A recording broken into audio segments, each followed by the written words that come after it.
Señores, estamos en línea con el doctor Álvaro Garcés, asesor en materia de seguridad de la fórmula del Partido Nacional. ¿Qué tal, Álvaro? ¿Cómo estás? Buen día. Buen día, Jorge, un gusto estar contigo y con la audiencia. Bueno, también yo, a ver cómo te lo puedo decir, porque te quiero hacer llegar buenos deseos, sin expresarte un deseo electoral, sino personal. Entiendo, Jorge, muchas gracias. Porque mereces mi amistad, mi buena onda hacia ti, y porque además te considero un profesional muy serio que puede hacer un aporte muy importante, ¿verdad? Cual sea el Jorge, gracias por la buena onda. Entiendo que justamente es una cuestión de saludo personal. Siento el mismo afecto, así que gracias por lo que decís. Bueno, ¿cómo venís en esto? ¿Lo resolviste de un día para el otro? ¿Fue lenta la decisión? Algo de eso ya hablaste, pero ahora, a medida que pasan los días, ¿has podido calibrar realmente cómo fue que definiste este nuevo rol que estás desempeñando públicamente? Bueno, comienzo por lo que me preguntabas al principio. ¿Cómo venís? Mira, disfrutando de esta mañana, disfrutando de estos días finales. En este caso, estamos junto a Álvaro Delgado yendo a una intensa actividad en Florida. Las palabras que más he escuchado en esta semana, o casi 15 días, han sido: bienvenido, adelante, te felicito. El afecto de los propios, el respeto de los contrarios, y ya te digo, viviendo muy intensamente toda esta etapa. Ayer estuvimos en Mercedes, ahora camino a Florida. Creo que realmente es un privilegio poder participar de un grupo donde además lo primero que noté fue la sintonía, la buena onda, la alegría con la que se trabaja, y sobre todo se lo hace muy intensamente. Esas son las primeras impresiones de estos días. Claro. Álvaro, independientemente de todas las cosas, ¿verdad?, que uno puede hacer como preguntas, pero vas en tránsito hacia Florida, y uno tiene que comprender también que muchas de las cosas ya han sido dichas. No puede tomar el aire del distraído que cree que nadie hizo la pregunta que uno va a hacer, ¿no? Pero te has introducido en uno de los ámbitos, quizás el ámbito más intenso en lo que tiene que ver con la consideración pública. Es decir, hay descontento, hay inseguridad, hay una sensación de desconfianza de la gente con respecto a cómo nos movemos en materia de seguridad. Hay desconfianza de los uruguayos: a qué hora salimos, a qué hora volvemos, a qué lugares vamos. No va a ser un proceso. Vamos a la teoría que te gusta. Gana el Partido Nacional y bueno, tú has dicho que tú has negado que tengas la propuesta concretamente de ser el nuevo ministro del Interior, ¿verdad? Eso, Jorge, naturalmente que habrá que verlo a su momento. Yo lo he dicho, no quiero parecer reiterativo. Pero está bien, me alcanza con eso que me dijiste, bien, porque ya lo habías dicho. Bueno, pero vamos a la teoría que de repente le puede gustar a mucha gente. Gana el Partido Nacional, exactamente, y te toca a ti esa responsabilidad. Las cosas no van a cambiar. La calle ha dicho que en un año se van a ver cambios en materia de seguridad. ¿Es posible eso? Sí, es posible, y además es un anuncio que se hace desde un compromiso, más que un anuncio, que se hace desde la más absoluta responsabilidad. No es lo mismo prometer la disminución de las rapiñas en un 30%, o la disminución de la reincidencia en 30%, siendo la fuerza política de gobierno, que anunciar cambios en materia de seguridad en el primer año, siendo la opción de recambio. Nosotros tenemos la seguridad que, a partir de la reformulación de la política de seguridad, de cambios que tiene que haber en la gestión de la policía, la coordinación con la Fiscalía, con el Poder Judicial, a partir de señales muy claras de confianza hacia la policía, de respaldo a los buenos, a los que trabajan en forma honesta, con una buena cadena de mando, con directivas muy precisas. Esos cambios sin duda que se van a apreciar en el correr del primer año. Esto no implica de ninguna forma prometer que el problema de la inseguridad se va a resolver en un año, sino que va a haber ya un rumbo claramente diferente.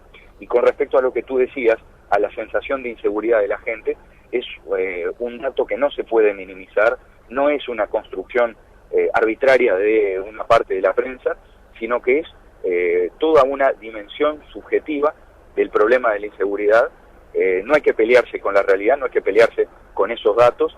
Si uno quiere cambiar un problema, ya sea personal o colectivamente, lo primero es asumir la existencia del problema, reconocerlo y tomar la decisión de cambiarlo. Claro. Álvaro, hay dos áreas. Una, la del ciudadano común, es decir, la de las posibles víctimas, ¿verdad? La de las personas que pueden padecer los efectos de la inseguridad en nuestro país, en nuestras ciudades, especialmente en Montevideo, pero también en el resto del país. Y por el otro lado está la otra área que pertenece a un área que la conoces muy bien, que tiene que ver con la recuperación de aquellos ciudadanos que están en las cárceles.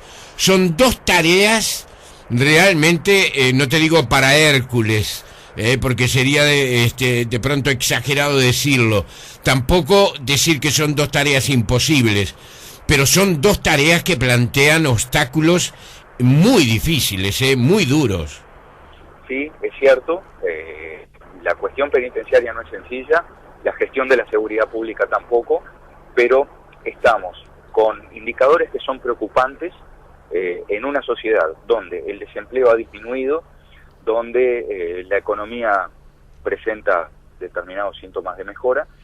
Todo parecería indicar que el delito debería disminuir. Esa es al menos la tendencia que se verifica en la mayoría de las sociedades. Cuando hay menor empleo, el delito tiende a disminuir. Y acá se da la paradoja de una mejora en esos indicadores, mientras el delito en todas sus formas, delitos contra la vida, contra la personalidad, contra la propiedad, narcotráfico, violencia doméstica, en todos los planos el delito continúa aumentando.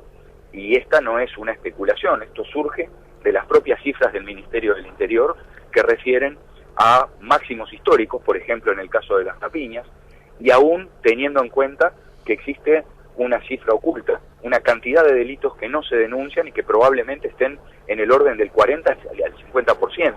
Entonces, tenemos luces en el tablero que nos están indicando problemas sobre los que hay que actuar cuanto antes. Y actuar, Jorge, significa lograr que el Estado tenga una respuesta mucho más efectiva, mucho más amplia que la que está teniendo, porque la impunidad, es decir, la falta de respuesta penal y la falta de castigo en el caso del delito, generan desconfianza y sobre todo alimentan una cosa que es muy peligrosa, que es una tendencia que emerge a la justicia por mano propia. Eso es lo peor que puede pasar para la convivencia y para el Estado de Derecho. Entonces, en ese plano, entre la represión del delito, es una cuestión técnica a la que no hay que tenerle miedo, hay que ejercer la autoridad con toda la firmeza que la Constitución y la ley exigen. El doctor Lacalle Pou lo ha dicho muy bien, vamos a trabajar hasta el límite máximo que habilita la Constitución y la ley. Esa es una cuestión clave para mejorar la seguridad pública, la represión del delito, pero entre la represión y la prevención, en a uno la prevención. Hay que estar un instante antes que el delito ocurra, y si llegamos en el momento en que el delito se va a ejecutar, entonces disuasión. Disuasión y prevención son las claves para mejorar la seguridad pública. Y es con esa confianza, con esa certeza, que nos comprometemos como equipo a lograr esos cambios en el primer año. Bien. Hay un panorama entonces de muchas cosas para hacer. Corresponde solo a aquellas autoridades, la tarea, estoy diciendo, a aquellas autoridades que tengan que ver, digamos, con asuntos relacionados a la seguridad desde la política, o también corresponde revisar, digamos, el marco jurídico que hoy existe en el Uruguay alrededor del delito y sobre todo del crimen organizado, de los grandes hechos policiales. Corresponde al Estado y corresponde a la sociedad, pero empecemos por el Estado. Dentro del Estado, los tres poderes. El Poder Ejecutivo, con el presidente a la cabeza, tiene que tener una decisión muy firme de ir hacia el encuentro de los problemas, no solo para llegar hasta el borde, sino para resolverlos. Eso requiere decisión desde el primer actor, el presidente de la República, el compromiso del equipo del Ministerio del Interior, el apoyo de la policía, ya sea los oficiales superiores, los mandos medios, el personal subalterno. Requiere también la tarea del Poder Legislativo, actualizando normas para darle herramientas a la policía para que pueda cumplir eficazmente su función. Y finalmente, requiere la labor del Poder Judicial, al que le corresponde aplicar la ley. Aplicar la ley en toda su extensión puede llegar a ser un cambio revolucionario. Y después, fuera del Estado, también hay un papel que le corresponde a otros actores, a la sociedad, por ejemplo, cuando la policía salga preventivamente a solicitar identidad, no a hacer racias, lo quiero decir bien claro. Aquí se está intentando hacer aparecer como que una gestión del Partido Nacional restablecería las racias. Eso no ha sido pensado ni ha sido planteado directa o indirectamente. Lo que sí está en el escenario es una labor muy fuerte de prevención y de disuasión, y eso desde luego que requiere solicitarle la identidad a las personas en la calle, ya sea pidiendo la cédula o por medios de verificación tecnológicos de verificación de la identidad.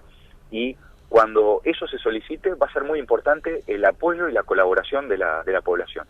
Y después, en el plano de otros actores, vamos a poner un ejemplo concreto, el de la violencia en el deporte. Todos deseamos poder ir a los espectáculos, al básquetbol, al fútbol, y que no sea ir a la guerra. Queremos que las tribunas sean lugares amigables para la familia, para los aficionados, que queremos vivir tranquilos. Bueno, eso requiere aplicar la ley. Existe una ley de violencia en el deporte, apliquémosla, pero para además aplicarla en toda su extensión hay que erradicar a los violentos. Y erradicar a los violentos implica el compromiso del Estado y también el de los clubes, el de la prensa especializada. Es decir, estas cosas de la seguridad, como dice el doctor Lacalle Pou, la seguridad humana no se resuelve solo desde el Estado. Sí. Sin duda que el Estado tiene que ser el líder en todo esto, pero involucra mucho más. Claro, involucra la educación, supuesto. Involucra la manera de comportarnos nosotros, la gente que aparecemos en los medios de comunicación, nuestra gestualidad, nuestra manera de hablar, porque el primer síntoma de violencia siempre es verbal, siempre es verbal, empieza por la palabra. Y en las situaciones cotidianas, Jorge. Sí. Nosotros en las clases en Facultad de Derecho le decimos siempre a los jóvenes, porque son jóvenes, estudiantes de abogacía de 18, 19 años, que siempre antes de actuar hay que pensar, y que a veces la cárcel está mucho más cerca de lo que podemos imaginar. La película Relatos Salvajes narra la peripecia de gente común que por un error se termina involucrando en situaciones insospechadas, a veces arruinándose la vida. La cárcel está repleta de ese tipo de personas. Después también están los otros, los que eligen delinquir y hacen de eso su modo de vida. Pero la violencia que emerge muchas veces en las situaciones cotidianas termina después alimentando todo ese clima que tú describías muy bien en el comienzo. Y por eso, cuando hablamos de respuestas, por supuesto que estamos pensando en la respuesta del Estado al problema de la violencia y la criminalidad, pero también la educación. Y por eso es que compartimos la propuesta del doctor Lacalle Pou cuando él habla de seguridad humana. Que la seguridad humana es sinónimo de dos grandes dimensiones: educación y seguridad ciudadana. Claro. Y el hecho de haber introducido ese concepto en la campaña, que es una forma innovadora de concebir la seguridad, fue en particular una de las razones que me terminó de decidir para sumarme a la campaña. Claro. ¿Se va a convertir en delito el andar con un arma en la calle?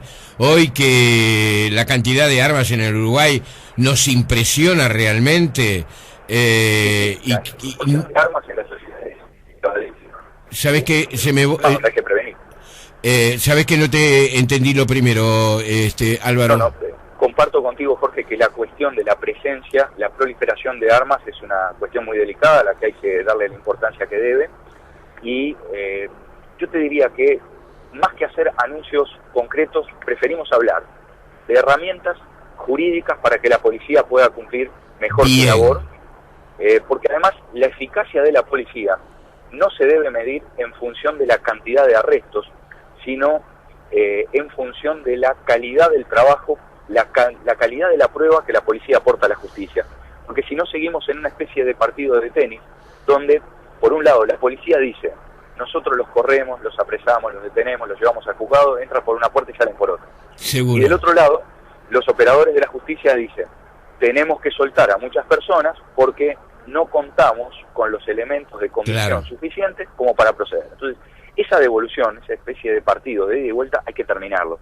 Y hay que lograr una eficaz coordinación, primero, se cortó el Poder Judicial, sí. Y una coordinación eficaz de la policía en sus distintas bien. Las zonas en Montevideo, porque eso permitirá una respuesta mucho mejor. Bien, ¿sí a la baja o no a la baja? Bueno, sí a la intención y a la decisión de mejorar y de, yo diría, refundar el sistema penal juvenil. Luego, en el instrumento, tenemos posiciones que son distintas. Todos compartimos en el partido la necesidad de contar con un nuevo subsistema para el tratamiento específico de la delincuencia juvenil. Eso está contemplado en la reforma. Por lo tanto, si la reforma sale aprobada, habrá que hacerlo por mandato constitucional. Pero si esta no es aprobada, entonces habrá que cumplir una ley que está pendiente, y es la ley de creación del CIRPA, donde el servicio fue pensado como un primer paso, tan solo un primer paso, para la creación de un instituto de responsabilidad penal adolescente. Es decir, que todo el sistema penal juvenil, con reforma o sin reforma, tiene que salir de la órbita del INAU, como las cárceles tendrán que salir de la órbita del Ministerio del Interior. Bien, a propósito de seguridad, ¿cómo te lleva el chofer, Álvaro? Una garantía, el chofer una garantía. ¿Estás seguro? Sí, a una velocidad reglamentaria y con total solvencia. ¿Y tiene vigente? Acá Álvaro Delgado aprueba y dice que sí. Tiene vigente la licencia de conducir y todo, ¿no? Sí, licencia de conducir y pericia, además. Pericia, bueno. Pericia, que eso es lo más importante. Me da tranquilidad, ¿En qué kilómetro vas, Álvaro? Y estamos ya casi llegando a la ruta 5 por la perimetral. Ahí está, vas a encontrar... Si no estuviera tranquilo, Jorge, no podríamos hablar en estos términos. Sí, no, me imagino, claro que sí. Claro. Es una broma. Pero además me imagino que tenés un paisaje fantástico en esta mañana, que es fantástica, ¿no? Sí, por eso te decía que estamos disfrutando la mañana y estamos disfrutando sobre todo este tramo final de la campaña, trabajando muy bien con gente que se nota que está en buena onda. Yo creo que en eso el liderazgo del doctor Lacalle Pou es muy importante, ¿no? Es decir, cuando le das confianza, le das espacio a la gente para que pueda cada uno trabajar, aportar en lo suyo, y es muy importante esa armonía. Es importante no solo en la campaña, es importante pensando en el futuro, es lo más importante y lo que viene. Señores, el asesor en materia de seguridad de la fórmula del Partido Nacional, el doctor Álvaro García, estuvo con nosotros. Gracias, Álvaro, un abrazo, que pases bien. Gracias, Jorge, un abrazo. Nuevamente te agradezco especialmente tus palabras en el inicio. La seguimos en una próxima, ¿te parece? Hasta pronto.